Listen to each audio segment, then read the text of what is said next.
a lady who found herself, all these people, you know, found themselves far from home. Christian in Norway, and my next presenter, Jennifer Expo. You hear that name? The Pilina is Jamaican, the Expo is Basque. She found herself all the way to Spain, to Madrid, and then from Madrid down to Bilbao, and from Bilbao to Alicante. And she has a wonderful story to share with us.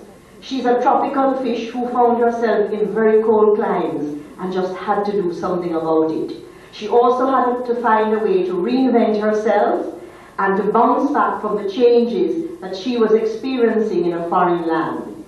Jennifer is the managing director of a company called Mediterráneo Rural. She is a past student of the Queen's School. You know, that's my school, and our motto is Virtue et Sapientia Floreat. May you flourish in virtue and wisdom. And I see some Queen's girls out there, you know, we're full of virtue and wisdom. And Jennifer is bringing this wisdom to share with us. She has done wonderful things, so much so that here she is from Kingston, Jamaica, and the Spanish government recognizes her contribution to their community tourism. Now, you have to know that Spain is a country where tourism is big, big, big business, right? And where they have all those Eurobucks. And Jennifer goes there and makes an impression on them, and is now doing the lecture circuit, teaching them what Diana McIntyre teaches us here, how to develop community tourism. Without further ado, Jennifer, will you please take the podium?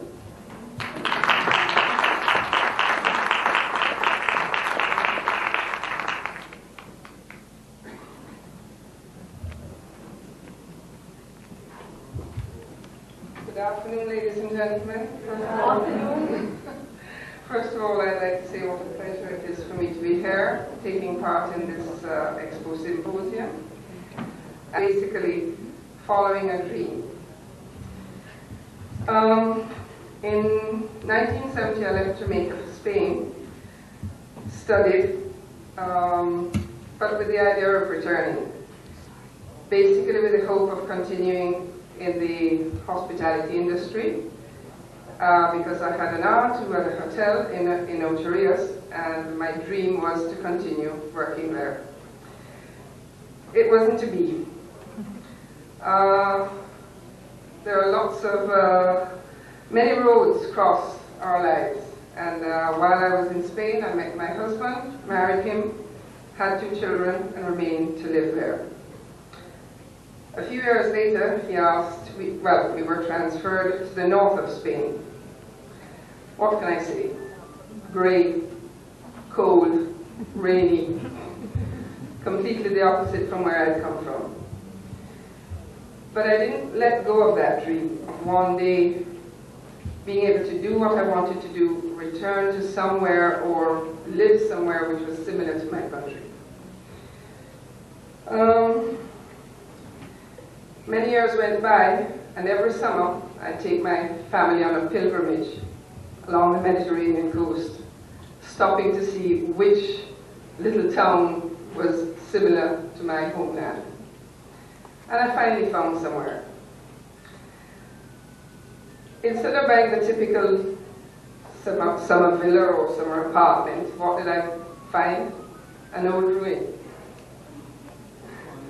And we did it up, and for many years it was our summer vacation place. Little was I to know that it was, in a way, the forerunner of what is my business today.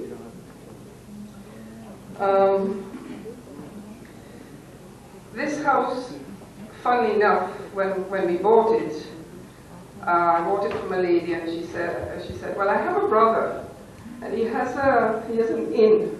He has a pub in Denia, and it's called the Jamaica Inn. And I thought, well, this is definitely fate. I've got to buy this house. This is a symbol or something. Yeah. So we spent many happy summers there, and but I was determined that I wanted to continue doing something in the hospitality field. At that time, my job was completely different. And a few years later, just out of sheer coincidence in Bilbao, somebody told me about a local development agency. Now, these are agencies that help to promote jobs, careers, help especially women at that time or unemployed people start up their own businesses. So I attended one of these courses, and of course they asked me, well, what project are you going to do? You've got to come with a project. So I said, well, a small hotel. And they said, where? I said, well, anywhere else but here in Bilbao, but anyway. So we did that fictitious project. At home, the reaction was rather skeptical. My husband thought I was a little bit loony about it. He said, why are you wasting your time going to this course and doing this project if you're never going to start up a hotel? I said, well, you know, you never know. Well, miracles have a way of occurring, and dreams have a way of coming true. And a few years ago, my husband arrived one afternoon, in a state of shock. He'd been made redundant from his job. What to do?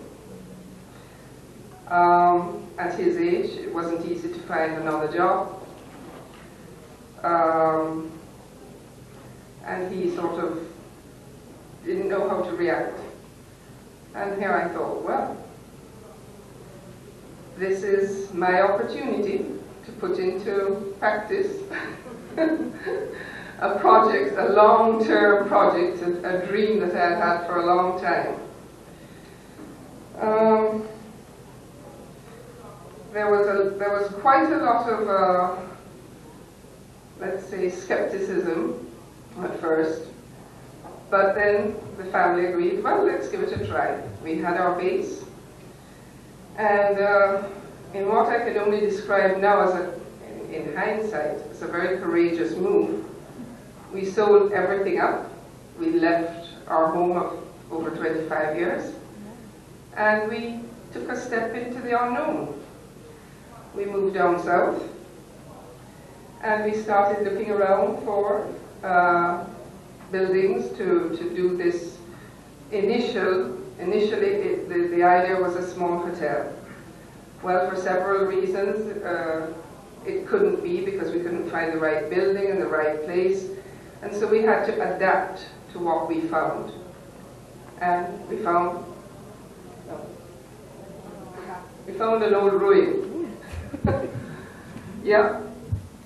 And when I showed my friends what I bought, they really thought that I had lost it. Are you going to do anything with that? They said. I said, yes. I said, I have a vision. I know exactly how that's going to look at the end of the day. And that's the end result.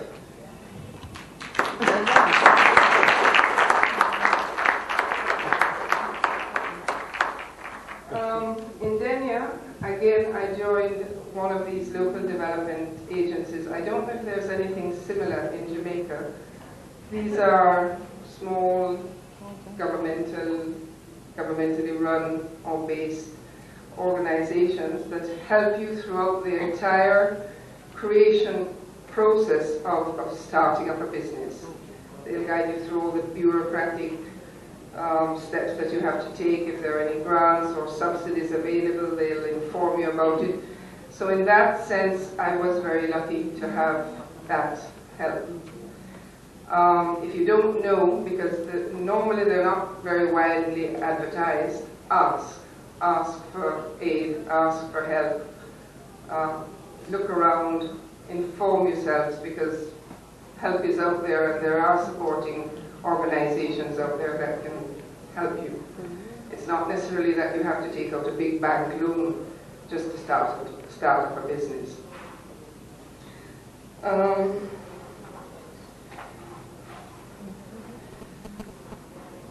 Today, this rural cottage or community, it's known as rural tourism where we are. I think here it's called community tourism. We opened it in in the year 2001. 2001.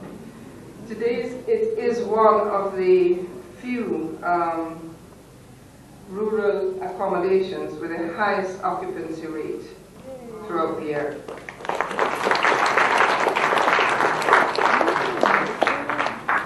In April last year, I was approached by the Valencian Tourist Board, and they wanted to know if I would participate in a quality certification scheme for my accommodation. Now this involves many months of hard work, not only paperwork, but they have very strict quality standards, and if your accommodation or building or whatever doesn't comply with them, you've got to update, renovate, in other words, bring it up to their standards. This took approximately 6 months, and in November last year we were granted this quality certification.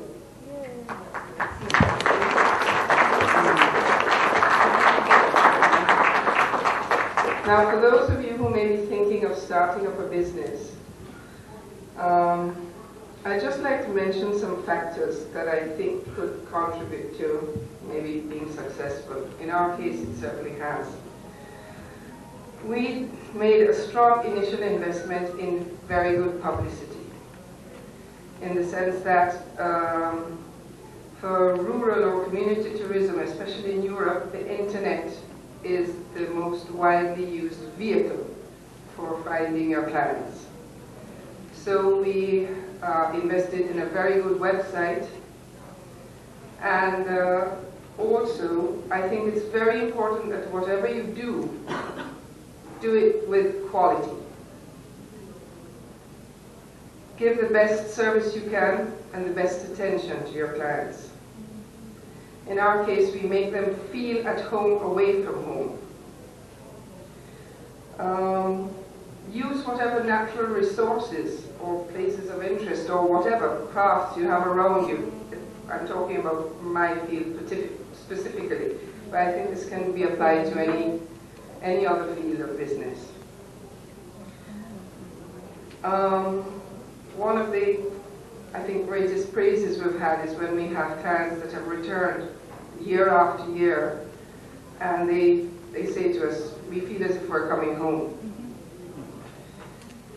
We're now in the final stages of finishing our second house. This is a little larger project.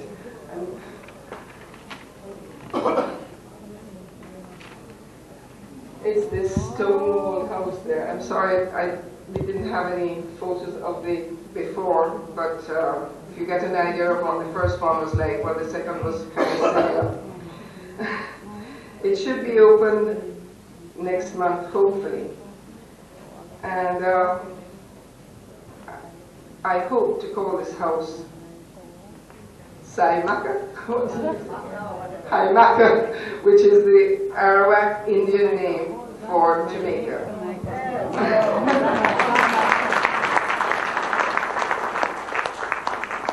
So now I feel as if I've come full circle, and I'd just like to leave one thought with you. Dreams can come true. You've just got to work at them. Thank you.